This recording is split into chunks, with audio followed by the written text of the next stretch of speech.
ഏറ്റവും അട്രാക്റ്റീവ് ആയിട്ട് നമുക്ക് ഹൈക്കോർട്ട് അസിസ്റ്റന്റിൽ എടുത്തു പറയാൻ പറ്റിയ സാധനം ഇതിന്റെ സാലറി പേ സ്കെയിൽ തന്നെയാണ്. കഴിഞ്ഞ പ്രാവശ്യം നമ്മൾ സൈലം PSC ഇതിന്റെ കോഴ്സ് നടത്തി റാങ്കുകളൊക്കെ ഒരുപാട് റാങ്കുകൾ അടിച്ചു, അവരൊക്കെ ജോലി കയറി. ഇപ്പൊ എന്താണ് നമ്മൾ സാധാരണ ഒരു സ്റ്റേറ്റ് ഗവൺമെന്റിന്റെ ജോലിയിൽ കയറുന്നതിൽ നിന്ന് ഇതിലുള്ള വ്യത്യാസം? ഹായ് മക്കളെ, സൈലത്ത് നിന്നാണ് ഞങ്ങൾ വന്നിട്ടുള്ളത്.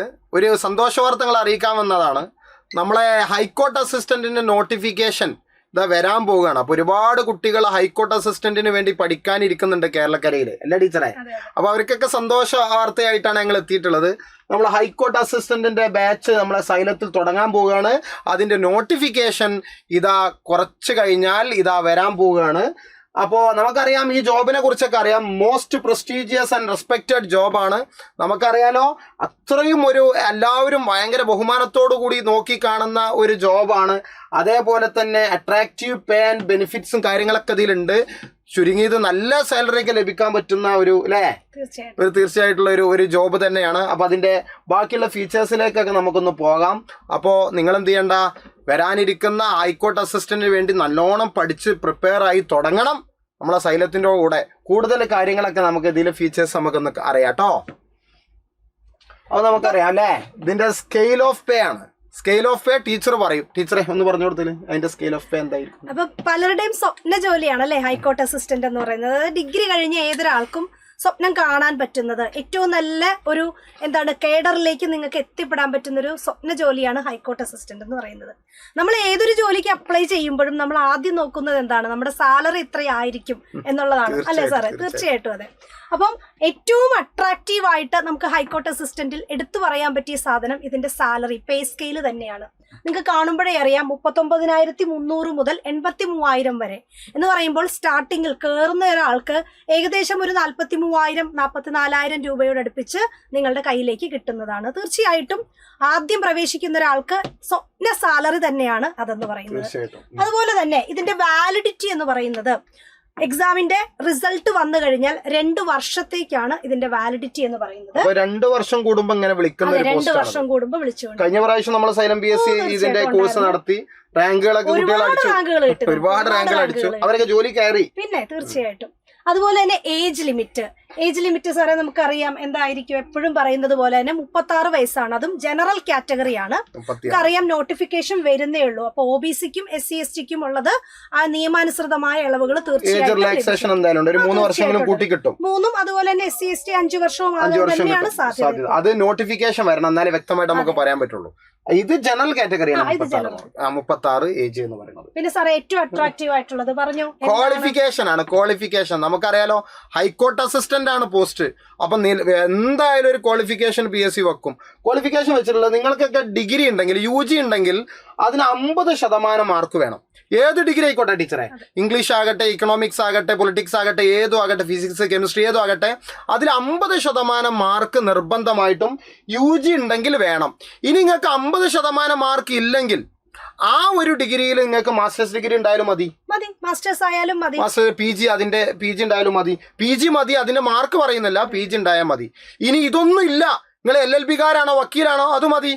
അപ്പൊ നിങ്ങൾ ഈ കാര്യങ്ങളൊക്കെ ഒന്നും ബോധറേണ്ട ആവശ്യമില്ല. പിന്നെ കമ്പ്യൂട്ടറിന്റെ കാര്യം എങ്ങനെ മിസ്സേ? അത് അഭിലഷണീയം എന്ന് പറഞ്ഞിട്ടുള്ളത്, അതായത് മാൻഡേറ്ററി അല്ല, ഉണ്ടെങ്കിൽ നല്ലത് എന്ന് പറഞ്ഞുകൊണ്ട് പലരും ചോദിക്കാറുണ്ട്, മിസ്സേ ഞങ്ങൾക്ക് ബേസിക് കമ്പ്യൂട്ടർ നോളജ് ഇല്ല, അപ്പൊ ഇതിന് അപ്ലൈ ചെയ്യാൻ പറ്റുമോ? ഒരു കുഴപ്പമില്ല, നമുക്ക് അപ്ലൈ ചെയ്യാവുന്ന ജോലി കിട്ടിയ ആക്കി എടുത്തോളൂ. അത് മതി. അപ്പം ഇത്രയും കാര്യങ്ങൾ ഏകദേശം നിങ്ങൾക്ക് ക്ലിയർ ആയി കാണും. ആ ജോലിയിലേക്കുള്ള തുടക്കം മാത്രമേ നമ്മൾ പറഞ്ഞുള്ളൂ. ഇനിയും ഒരുപാട് കാര്യങ്ങൾ നമുക്കിതിൽ പറയാനുണ്ട്. പിന്നെ നേച്ചർ ഓഫ് വർക്കാണ്. ഹൈക്കോർട്ട് അസിസ്റ്റന്റ് ജോലി കിട്ടിക്കഴിഞ്ഞാൽ എന്തായിരിക്കും ആ വർക്കിന്റെ സ്വഭാവം എന്നാണ് പറയാൻ പോണത്. നമുക്കറിയാം, ക്ലറിക്കൽ ആൻഡ് അഡ്മിനിസ്ട്രേറ്റീവ് ഡ്യൂട്ടീസ് ആണ്. അതൊരു സെക്രട്ടേറിയറ്റ് അസിസ്റ്റന്റ് ലെവൽ ഒരു പോസ്റ്റ് ആയിരിക്കും അല്ലെ? അതേപോലെ തന്നെ അതിന്റെ pay scale equivalent to head clerk village officer ലെവലാണ് ഉദ്ദേശിക്കുന്നത്. ഇപ്പൊ നമ്മള് പലരും ചോദിക്കുന്നതാണ്, കേരള ഹൈക്കോടതിയാണ് അല്ലെ ഇതിന്റെ ഒരു അഡ്മിനിസ്ട്രേറ്റീവ് പാനൽ എന്ന് പറയുന്നത്.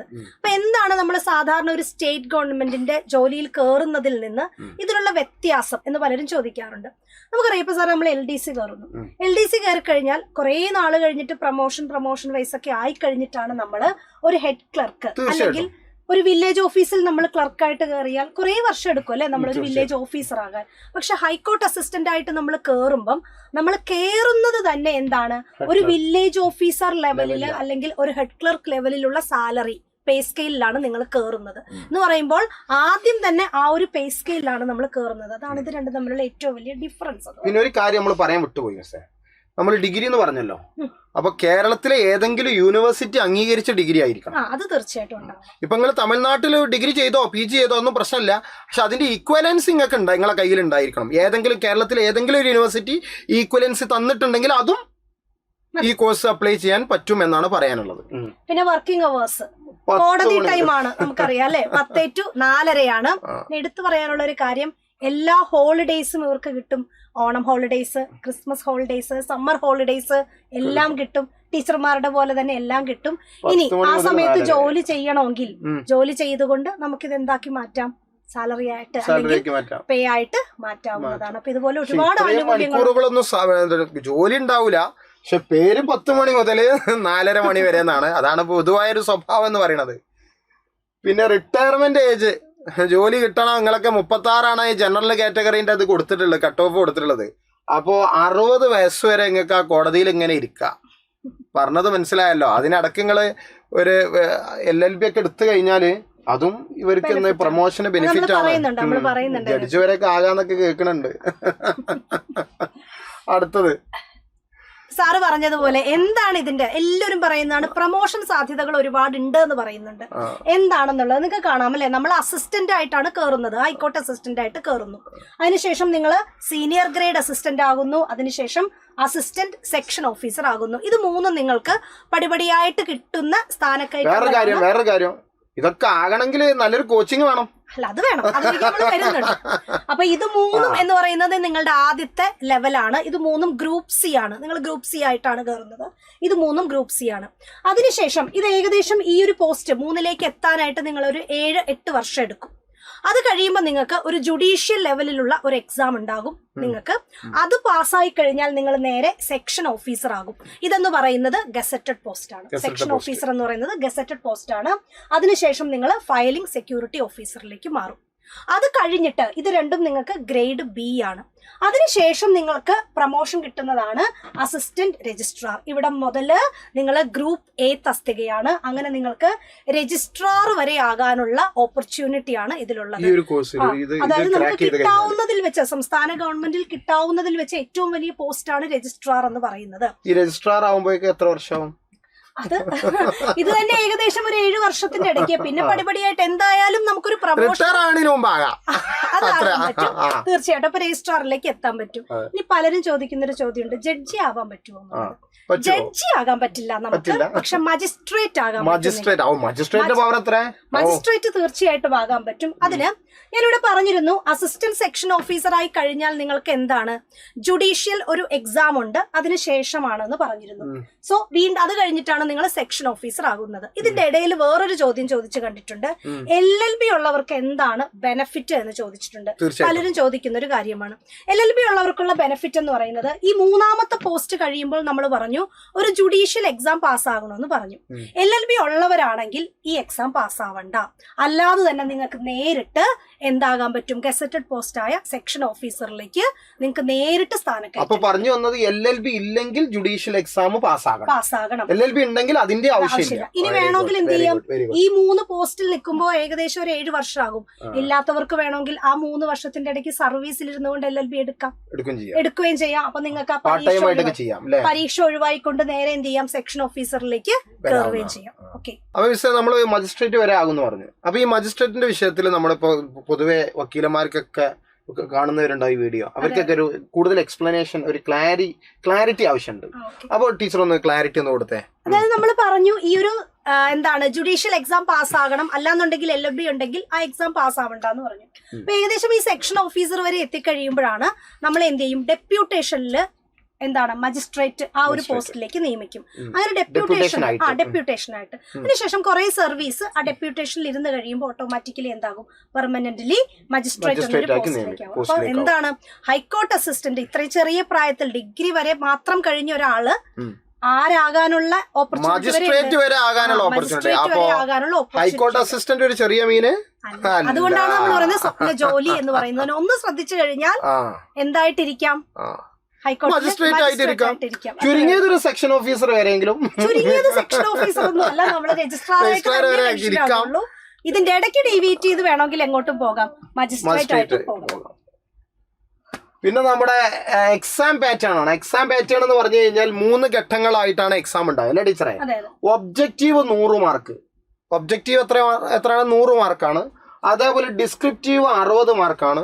ഇതൊക്കെ കഴിഞ്ഞതിന് ശേഷം ഇന്റർവ്യൂ ആണ്. ഇന്റർവ്യൂവിൽ 10 മാർക്കാണ്. മൊത്തം 170 മാർക്കില് കട്ട് ഓഫിന്റെ ഉള്ളിൽ വന്നു കഴിഞ്ഞാൽ നമ്മൾ ഈ പറഞ്ഞ മേഖലയിലൊക്കെ അങ്ങക്ക് എത്താൻ പറ്റും. അപ്പോ ഈ ഒബ്ജക്റ്റീവില് കിങ് ആരാ? ഒബ്ജക്റ്റീവിലെ കിങ് തീർച്ചയായിട്ടും ഞങ്ങൾ രണ്ടും നിൽക്കുന്ന കാണുമ്പോഴേ നിങ്ങൾക്കറിയാം ഒബ്ജക്റ്റീവിലെ കിങ് തീർച്ചയായിട്ടും. എന്തിനാണ് സൈലം PSCയിലെ 2 ഇംഗ്ലീഷ് അധ്യാപകർ വന്നത്? ഹൈക്കോർട്ട് അസിസ്റ്റന്റിന്റെ കിങ് എന്ന് പറയുന്നത് നമ്മുടെ ഇംഗ്ലീഷ് തന്നെയാണ്. ഒബ്ജക്റ്റീവ് 100 മാർക്ക് എന്ന് പറയുമ്പോൾ അതിൽ 50 മാർക്കും നമ്മുടെ ഇംഗ്ലീഷാണ്. ഇംഗ്ലീഷിന്റെ ഏറ്റവും ഡെപ്ത് ലെവലിൽ നമ്മൾ കാര്യങ്ങൾ പഠിക്കണം. എന്നാലേ ആ 50 മാർക്ക് നമ്മുടെ കയ്യിൽ ഇങ്ങോട്ട് ഒതുക്കാൻ പറ്റുള്ളൂ. മനസ്സിലായ? കഴിഞ്ഞ ബാച്ചിലുള്ള കുട്ടികളൊക്കെ ഏറ്റവും കൂടുതൽ മാർക്ക് നേടിയത് ഇംഗ്ലീഷിനും അതേപോലെ തന്നെ അതിന്റെ മറ്റു ജനറൽ നോളജിലൊക്കെയാണ്. മനസ്സിലായോ? അപ്പൊ അതൊന്നും ഇംഗ്ലീഷ് എന്ന് പറയുമ്പോൾ നമ്മൾ സാധാരണ നമ്മളുടെ സിലബസ് പോലെ തന്നെയാണ്. അതായത് ഗ്രാമർ, വൊക്കാബുലറിയിൽ മാത്രമാണ് കുറച്ച് വ്യത്യാസം വരുന്നത്. അതായത് ലീഗൽ ടെർമിനോളജീസ് കൂടുതൽ ഉൾപ്പെടുത്തിക്കൊണ്ടുള്ള വൊക്കാബുലറി ചോദിക്കാമെന്നല്ല, ഉറപ്പായിട്ടും ചോദിക്കും. അപ്പൊ നമ്മളുടെ കോച്ചിങ്ങിൽ തീർച്ചയായിട്ടും നമ്മൾ അതിന് പ്രത്യേക പ്രാധാന്യം കൊടുത്തുകൊണ്ട് തന്നെയായിരിക്കും. ഗ്രാമറിന് പ്രത്യേക പ്രാധാന്യം ഉണ്ട്. അതേപോലെ തന്നെ എന്താണ് ഈ ലീഗൽ ടെർമിനോളജി ഉൾപ്പെടുത്തിക്കൊണ്ടുള്ള വൊക്കാബുലറിക്ക് പ്രത്യേകം പ്രാധാന്യം കൊടുത്തു തന്നെ ആയിരിക്കും നമ്മുടെ ക്ലാസ്സുകൾ തീർച്ചയായിട്ടും ഉണ്ടാകുന്നത്. പിന്നെ സാറേ ജനറൽ നോളജ് എന്ന് പറയുന്നത് 40 മാർക്കാണ്. എന്തൊക്കെയായിരിക്കും അതിന്റെ അകത്തുള്ളത്?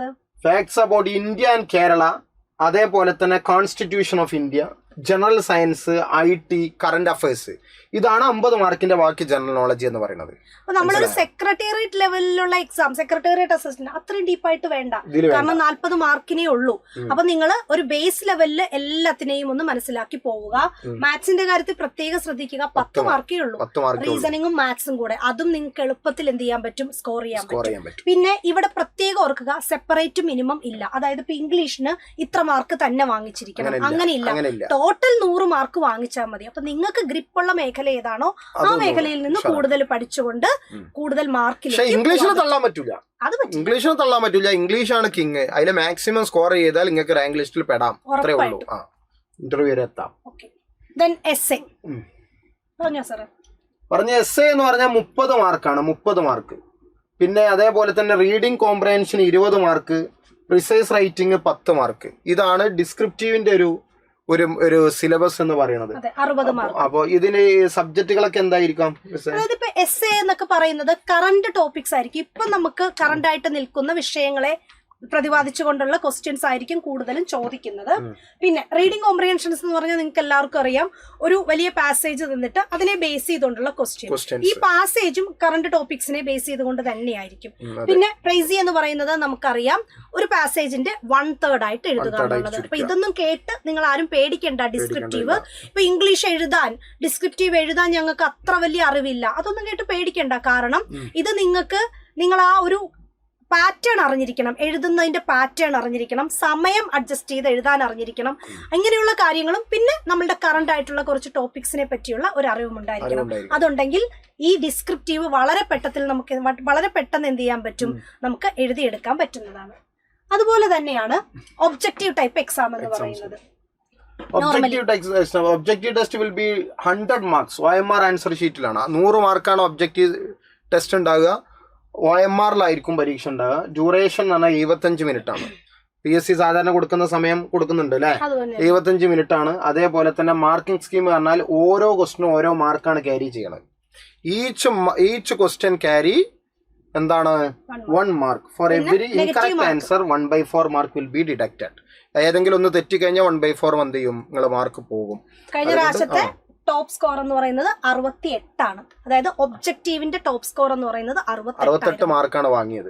അത് നിങ്ങളുടെ അറിവിലേക്ക് ജസ്റ്റ് ഒന്ന് പറഞ്ഞു എന്നേ ഉള്ളൂ. കഴിഞ്ഞ ഹൈക്കോർട്ട് അസിസ്റ്റന്റ് കഴിഞ്ഞല്ലോ, അതിന്റെ ഏറ്റവും കൂടുതൽ മാർക്ക് വാങ്ങിയ കുട്ടിയാണ് 68 മാർക്കാണ് അല്ലെ. അതായത് ഇതില് ഒബ്ജക്റ്റീവില് മാത്രമാണ് 68 മാർക്ക് വാങ്ങിയത്. ദെൻ ഇവിടെ വേറൊരു കാര്യം ശ്രദ്ധിക്കേണ്ടത്, ഇവിടെ ഇപ്പൊ നമ്മൾ പറഞ്ഞു ഒബ്ജക്റ്റീവ് ഡിസ്ക്രിപ്റ്റീവ് എന്നൊക്കെ പറഞ്ഞു അല്ലേ. അപ്പൊ സാധാരണ രീതിയിൽ ഇപ്പൊ നമുക്ക് ഡിഗ്രി ലെവൽ ഒരു എക്സാം ആണെങ്കിൽ ഒരു ദിവസം പ്രിലിംസിന്റെ എക്സാം വെക്കും. അതിനുശേഷം ആ പ്രിലിംസിന്റെ ഒരു കട്ട് ഓഫ് കഴിഞ്ഞിട്ട് ആ കട്ട് ഓഫ് കടന്നവർക്കാണ് പിന്നെ വേറൊരു ദിവസം എന്ത് ചെയ്യുന്നത്, മെയിൻസിന്റെ എക്സാം. ഇതും കഴിഞ്ഞിട്ടാണ് ഇന്റർവ്യൂ. പക്ഷെ നമ്മുടെ ഹൈക്കോർട്ട് അസിസ്റ്റന്റ് അതല്ല. രാവിലെ നമ്മൾ ഒബ്ജക്റ്റീവ് എക്സാം, അത് കഴിഞ്ഞിട്ട് ആ ഒബ്ജക്റ്റീവ് എഴുതിയ എല്ലാവരും എന്ത് ചെയ്യണം, ഡിസ്ക്രിപ്റ്റീവും എഴുതണം. പക്ഷെ വാല്യുവേഷനിൽ വ്യത്യാസം വരും.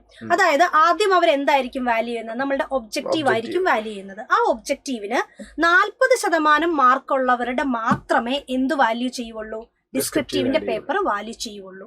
അതിനുശേഷം ഇത് രണ്ടും കൂടെ എന്താണ്, മിനിമം 35% എങ്കിലും ഉള്ളവരെ മാത്രമേ ഇന്റർവ്യൂവിന് വിളിക്കുള്ളൂ. ഇതാണ് നമ്മളുടെ ഒരു അത്രേ ഉള്ളൂ. ഇനി നമുക്ക് പറയാനുള്ളത്, ഇതിനെപ്പറ്റി പറയാനുള്ളത് കഴിഞ്ഞ വർഷത്തെ ജസ്റ്റ് ഒരു അവലോകനം മാത്രമാണ്. ഫസ്റ്റ് റാങ്ക് കിട്ടിയ കുട്ടിക്ക് ഒബ്ജക്റ്റീവിന് കിട്ടിയത് 68 മാർക്കാണ്. 2024 അതെ, അതാണ് ലാസ്റ്റ് കഴിഞ്ഞത്. പക്ഷെ അവന് ഡിസ്ക്രിപ്റ്റീവിന് കിട്ടിയത് 30.5ഉം ഇന്റർവ്യൂവിന് കിട്ടിയത് 8ഉം. അങ്ങനെ ടോട്ടല് 170ൽ 106.5ആണ് ഫസ്റ്റ് റാങ്കുകാരന് വന്നത്. പക്ഷെ ഇതിൽ നിങ്ങൾ ശ്രദ്ധിക്കേണ്ട ഒരു കാര്യമുണ്ട്, ഒബ്ജക്റ്റീവിൽ ടോപ്പ് ആ കുട്ടിക്ക് തന്നെയായിരുന്നു 68. പക്ഷെ ഡിസ്ക്രിപ്റ്റീവിലേക്ക് പോകുമ്പോ ഒന്ന് നോക്കിക്കേ, ടോപ്പ് 40 കിട്ടിയ 2-3 പേരുണ്ട്. പക്ഷെ ഫസ്റ്റ് റാങ്കുകാരന് 30.5 ഉള്ളൂ. അതിന്റെ കാരണം എന്താ? കാരണം ഈ 40 കിട്ടിയവൻ എന്താണ്, അവന് ഒബ്ജക്റ്റീവിൽ കുറവായി. അതുകൊണ്ടാണ് ഒബ്ജക്റ്റീവും വളരെ ഇമ്പോർട്ടന്റ് ആണ്, ഒരേപോലെ ഇമ്പോർട്ടന്റ് ആണ്. നിങ്ങൾ എവിടെയാണോ സ്ട്രോങ് അത് നിങ്ങൾ നന്നായിട്ട് പഠിക്കും. ഇതിൽ പറഞ്ഞെന്താ വെച്ചാൽ 68 ആണ് ടോപ്പ് ഒബ്ജക്റ്റീവില്. ആ ടോപ്പ് അവൻ തന്നെയാണ്. അതെ, അതേപോലെ ആ ടോപ്പായ കുട്ടി ഡിസ്ക്രിപ്റ്റീവില് 30.5 വാങ്ങിയത്. പക്ഷെ 40 വാങ്ങിയവരുണ്ട്. പക്ഷെ ആ 40 വാങ്ങിയവർ 1ാം റാങ്കിൽ എത്തിയില്ല. അതുപോലെ ഇന്റർവ്യൂ നോക്കുക, ഇന്റർവ്യൂ 9 പക്ഷെ ഇവൻ 8 ഉള്ളൂ, എങ്കിലും അവൻ ടോപ്പ് എത്തി. അപ്പം അവൻ എവിടെയാണ് സ്കോർ ചെയ്തത്, ഒബ്ജക്റ്റീവിലാണ് സ്കോർ ചെയ്തത്. ആ ഒബ്ജക്റ്റീവിൽ കുറഞ്ഞു പോയിട്ടുണ്ടെങ്കിൽ ഇവ ഒരു പക്ഷേ താഴുമായിരുന്നു അല്ലെ. അപ്പൊ കിങ് എന്ന് പറയുന്നത് ഒബ്ജക്റ്റീവ് തന്നെയാണ്. നിങ്ങൾ എന്ത് ചെയ്യണ്ട, ഡിസ്ക്രിപ്റ്റീവിനെ ഓർത്ത് ആദ്യമേ പേടിക്കൊണ്ടും വേണ്ട. പലർക്കും പേടി, അയ്യോ ഡിസ്ക്രിപ്റ്റീവ് ഉണ്ടല്ലോ, ഇതെനിക്ക് പറ്റില്ലല്ലോ, അതിനെപ്പറ്റി ഓർത്ത് പേടിക്കുകയേ വേണ്ട. അതുകൊണ്ടാണ് നമ്മൾ ഇത് കാണിച്ചു തന്നത് പ്രത്യേകം. 40 കിട്ടിയവനും 30.5 കിട്ടിയവനും. എന്തായാലും ഒബ്ജക്റ്റീവില് 40% ഉണ്ടെങ്കിൽ ഡിസ്ക്രിപ്റ്റീവ് നോക്കാൻ. തീർച്ചയായിട്ടും. അപ്പൊ ഒബ്ജക്റ്റീവില് മാർക്ക് നേടുക എന്നുള്ളതാണ് ലക്ഷ്യം. ഇനിയിപ്പോ ഡിസ്ക്രിപ്റ്റീവില് കുറച്ച് കുറഞ്ഞാലും റാങ്ക് ലിസ്റ്റിൽ എത്തിപ്പെടാം. ഒബ്ജക്റ്റീവിന് മാക്സിമം സ്കോർ ചെയ്ത് കഴിഞ്ഞാൽ നിങ്ങൾ റാങ്ക് ലിസ്റ്റിൽ എത്തും, ഉറപ്പായിട്ടും എത്തും. കാരണം അത് നോക്കണമെങ്കിൽ ഇത് ആദ്യം കിടക്കണ്ടേ അല്ലേ. പിന്നെ പ്രീവിയസ് എക്സാം ആണ് കാറ്റഗറി നമ്പർ 5/2024 മാർച്ചിൽ നടന്നത്. വേക്കൻസി ഒന്ന് 41 ആയിരുന്നു അല്ലെ. 41 വേക്കൻസിയാണ് റിപ്പോർട്ട് ചെയ്തത്. പക്ഷെ ഏകദേശം ഒരു 150ന്റെ അടുത്ത് റാങ്ക് ലിസ്റ്റ് ഇട്ടിട്ടുണ്ട്. അത്രയും തന്നെ വേക്കൻസീസ് വന്നിട്ടുണ്ട്. പക്ഷെ ഈ ലിസ്റ്റ് തീർന്നിട്ടില്ലല്ലോ. ഇല്ല, അതെന്താ വെച്ചാലേ പ്രശ്നം, നമ്മൾ പറഞ്ഞു ആദ്യത്തെ 3 കേഡർ കഴിയുമ്പോൾ ഓൾറെഡി പ്രൊമോട്ടഡ് ആകും. ആ പ്രൊമോഷൻ വരുന്ന സമയത്താണ് പുതിയ റാങ്ക് ലിസ്റ്റ് ഇടുന്നത്. അപ്പൊ ഒരുപാട് വേക്കൻസീസ് ആ സമയത്ത് റിപ്പോർട്ട് ചെയ്യപ്പെടും. അന്ന് എക്സാം ഡേറ്റ് 27 ഒക്ടോബർ 2024 അത് വിളിച്ചത്. അപ്പൊ ഏകദേശം ഓർക്കുക, നോട്ടിഫിക്കേഷൻ വന്നതിന് ശേഷം ഒരു 7 to 8 മന്ത്സിനുള്ളിൽ നമുക്ക് എക്സാം ഉണ്ടാകും. അത്രയും സമയമുണ്ട്. ഒരു കാര്യം ഓർക്കുക, അത്രയും സമയമേ ഉള്ളൂ. രണ്ടും ഓർക്കണം. ഷോർട്ട് ലിസ്റ്റ് ഡിസംബർ 2024 വന്നു. റാങ്ക് ലിസ്റ്റ് ഏപ്രിൽ 2025 വന്നു. കട്ട് ഓഫ് ആയിട്ട് OMR ടെസ്റ്റിൽ 48.5. അപ്പം ഈ ഡേറ്റ് നിങ്ങൾ ഓർത്തു വെക്കുക. ഏപ്രിൽ 2025 എന്ത് വന്നത്, റാങ്ക് ലിസ്റ്റ് വന്നത്. ആദ്യമേ നമ്മൾ പറഞ്ഞിരുന്നു 2 വർഷമാണ് റാങ്ക് ലിസ്റ്റിന്റെ കാലാവധി എന്ന് പറഞ്ഞിരുന്നു. എന്ന് പറയുമ്പോൾ 2027 ഏപ്രിൽ വരെ ഇതിന്റെ വാലിഡിറ്റി ഉണ്ടാകും. അപ്പൊ നമ്മൾ ഇപ്പൊ വിളിക്കുന്ന ഈ 2026 നോട്ടിഫിക്കേഷൻ ഇറങ്ങി അതിന്റെ എക്സാമും എല്ലാം കഴിഞ്ഞ് ആ കറക്റ്റ് സമയമാകുമ്പോഴത്തേക്കും ഈ കഴിഞ്ഞതിന്റെ എന്ത് ചെയ്യും, വാലിഡിറ്റി കഴിഞ്ഞ് പുതിയ ലിസ്റ്റും ആകും. അത് അടിസ്ഥാനത്തിൽ പുതിയ ആളുകളെ നിയമിക്കും. ഇത്രയും നമ്മൾ പറഞ്ഞു. അപ്പം ഇത് ഇനി നോട്ടിഫിക്കേഷൻ വന്നിട്ടില്ലല്ലോ, അപ്പൊ ഇനി നോട്ടിഫിക്കേഷൻ വന്നിട്ട് പഠിക്കാൻ തുടങ്ങിയാൽ മതിയല്ലോ എന്നൊന്നും ഓർത്ത് ആരും ഇരിക്കരുത്. ഇപ്പൊ തന്നെ പഠിച്ചു തുടങ്ങുക. സൈലം PSC നിങ്ങൾക്കായിട്ട് ഹൈക്കോർട്ട് അസിസ്റ്റന്റിന്റെ കോഴ്സ് ഉടനെ തന്നെ എന്ന് പറഞ്ഞാൽ ഡേറ്റ് കാണുമ്പോഴേ നിങ്ങൾക്കറിയാം, ഈ മാസം 20-ാം തീയതി ആരംഭിക്കുവാണ്. 2,999 രൂപയാണ് അതിന്റെ ഫീസ്. സൈലത്തിന്റെ പ്രത്യേകത എന്താ മിസ്സേ, എത്ര വലിയ പോസ്റ്റ് ആണെങ്കിലും ഒരു അഫോർഡബിൾ പ്രൈസ് ആണ് കുട്ടികളുടെ മുമ്പിൽ വെക്കുക. ഇപ്പൊ ഇത്രയും വലിയൊരു പോസ്റ്റ്, മജിസ്ട്രേറ്റ് വരെ ആകാൻ പറ്റിയ ഒരു പോസ്റ്റിനും സൈലം വെച്ച ഫീസ് 2,999. അതായത് ഏത് ലെവലിൽ നിൽക്കുന്നവനും എന്ത് ചെയ്യാൻ പറ്റണം. അപ്പൊ എക്സാം വിളിച്ചിട്ട് പഠിക്കുന്നതിനേക്കാൾ നല്ലത് എക്സാം വിളിക്കുന്നതിന് മുമ്പ് തന്നെ പഠിച്ചു തുടങ്ങിയിട്ട് ആ ഒരു എക്സാം വിളിച്ച് ഒരു 4 മാസം ആകുമ്പോൾ റിവിഷനിലേക്ക് കിടക്കുക അല്ലേ. അതാണ്. അതായത് കേരളം പഠിക്കട്ടെ ആരോടൊപ്പം, സൈലത്തിനോടൊപ്പം, അത്രേ ഉള്ളൂ. പിന്നെ നമ്മളുടെ നമ്മുടെ കോഴ്സിന്റെ വാലിഡിറ്റി എന്ന് പറയുന്നത് നമ്മുടെ എക്സാം വരെ, പരീക്ഷ വരെ ആയിരിക്കും. പിന്നെ നമ്മുടെ ഈ ക്ലാസ്സിനെ പറ്റി പറയാൻ നമുക്ക് എന്താണ്, ലൈവ് പ്ലസ് റെക്കോർഡഡ് ക്ലാസ് ആയിരിക്കും ഉണ്ടായിരിക്കുന്നത്. അതിൽ ഇംഗ്ലീഷ് ക്ലാസ്സുകളാണ് നിങ്ങൾക്ക് തീർച്ചയായിട്ടും ലൈവായിട്ടുണ്ടാകുന്നത്. ബാക്കിയെല്ലാം റെക്കോർഡഡ് ക്ലാസ്സും അതിനനുസരിച്ച് തന്നെ സബ്ജക്റ്റിന്റെ റിവിഷനും ഉണ്ടാകും. ഓരോ സബ്ജക്ട് വൈസ് റിവിഷനും ഉണ്ടാകും. 50 മാർക്കിന്റെ രാജാവായ OMR ടെസ്റ്റിന് വേണ്ടിയിട്ടുള്ള ഇംഗ്ലീഷിന്റെ ക്ലാസ് ഫുൾ ലൈവ് ക്ലാസ് ആയി. OMR മാത്രമല്ല ഡിസ്ക്രിപ്റ്റീവും, അതായത് ഡിസ്ക്രിപ്റ്റീവ് കൃത്യമായിട്ട് നിങ്ങൾക്ക് ക്ലാസ്സിൽ തരും. അതുപോലെ തന്നെ ഏകദേശം ഒരു 100ന്റെ അടുത്ത് നിങ്ങൾക്ക് എന്ത് ചെയ്യും, അതിന്റെ ഓരോ ടോപ്പിക് വൈസും നിങ്ങൾക്ക് എന്ത് ചെയ്യും, പ്രാക്ടീസിന് തന്നിരിക്കും തീർച്ചയായിട്ടും. അപ്പൊ തീർച്ചയായിട്ടും നിങ്ങളെ എന്ത് ചെയ്യും, ഒബ്ജക്റ്റീവിനും ഡിസ്ക്രിപ്റ്റീവിനും ഏറ്റവും തയ്യാറെടുപ്പിച്ചുകൊണ്ട് തന്നെയായിരിക്കും നിങ്ങളെ പരീക്ഷയ്ക്ക് വിടാൻ പോകുന്നത്. അത് സൈലം നിങ്ങൾക്ക് തരുന്ന വാക്കാണ്. പിന്നെ ഒരു വിഷയം എന്താ വെച്ചാൽ, ഏതെങ്കിലും ഒരു കാരണവശാൽ ലൈവ് നിങ്ങൾക്ക് കാണാൻ പറ്റിയിട്ടില്ലെങ്കിൽ അത് ആ ക്ലാസ് കഴിയുന്നതോട് കൂടെ തന്നെ അത് റെക്കോർഡഡ് ആയിട്ട് കിടക്കും. അപ്പോൾ ആ റെക്കോർഡ് നിങ്ങൾക്ക് പിന്നെ നിങ്ങളെ സൗകര്യത്തിനനുസരിച്ച് കാണാം. പക്ഷെ പെൻഡിങ് വെക്കാൻ പാടില്ല. ഓക്കെ, അപ്പോൾ ഇതാണ് നിങ്ങളുടെ സൈലത്തിൽ നിങ്ങൾ പുതിയ ഹൈക്കോർട്ട് അസിസ്റ്റന്റ് ബാച്ച് തുടങ്ങുകയാണ്. ബാച്ച് സ്റ്റാർട്ട് ചെയ്യുന്ന 20 മെയ്. Course fee 2999. അതിൻ്റെ വാലിഡിറ്റി എന്ന് പറയുന്നത് എക്സാം വരെയാണ്. അതുകൊണ്ട് കേരളത്തിലെ ഇത് ഉദ്ദേശിച്ച് പഠിക്കുന്ന ആളുകളുണ്ടെങ്കിൽ ഒരു സമയം കളയരുത്, പെട്ടെന്ന് ഇങ്ങ് പോര്. കേരളം പഠിക്കട്ടെ സൈലത്തിൻ്റെ ഒപ്പം ഞങ്ങളുണ്ടാവും കൂടെ. നിങ്ങൾ നേടിയിരിക്കും. കഴിഞ്ഞ ബാച്ചിൽ ഒരുപാട് കുട്ടികൾ റാങ്ക് നേടിയവരുണ്ട്. അവരൊക്കെ ഇതിൻ്റെ അനുഭവക്കാരാണ്. അപ്പോൾ ഇനിയും നിങ്ങളും നിങ്ങളുടെ ആ സ്വപ്നതുല്യമായ ജോലിയിലേക്ക് സൈലത്തിൻ്റെ കൂടെ എത്തട്ടെ എന്ന് നമ്മൾ ആശംസിക്കുകയാണ്. അപ്പോൾ എല്ലാവർക്കും ഓൾ ദ ബെസ്റ്റ്. അപ്പോൾ നമുക്ക് ക്ലാസ്സിൽ കാണാം.